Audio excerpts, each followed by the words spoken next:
បងអើយអ្នកដែលរកចង់បងអើយអ្នកដែលរងចាំប្រភេទពុកស្ដាងសាច់ប្រភេទសាច់ក្រែបបង1 ម៉ែត្រ2 ម៉ែត្រលើបានមកដល់ហើយបងនៅសាខាដួងnghiệp3បងខ្ញុំមានច្រើន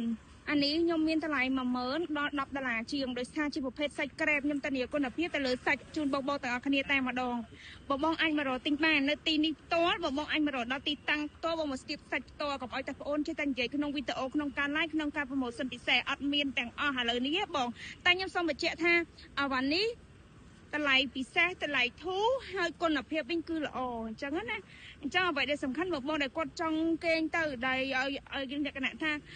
អត់ឈឺខ្នងផ្ដោតទៅលើអត់ឈឺខ្នងជាកេងលក់ស្រួលចាពេញមួយយប់ទល់ភ្លឺចាបងអាចមករកទិញប្រភេទសាច់ពូកសាច់ក្រែបនេះបានឯសារអីគុណភាពគឺល្អខ្លាំងមែនតើបងធ្លាប់តែប្រើប្រេតហ្នឹងអីបងឃើញគឺបងដឹងតែម្ដងបងសាច់គេប្រភេទសាច់ក្រែបសាច់ទុនតាជាស្រួលកេងតែម្ដងបងឯងឃើញនេះប្រភេទពួកនេះអញ្ចឹងខ្ញុំមានតម្លៃនេះខ្ញុំបញ្ជាក់ជូនបងទាំងអស់គ្នាយើងសាច់ប្រភេទសាច់ស្ដើងចាតម្លៃយើងមានចាប់ពី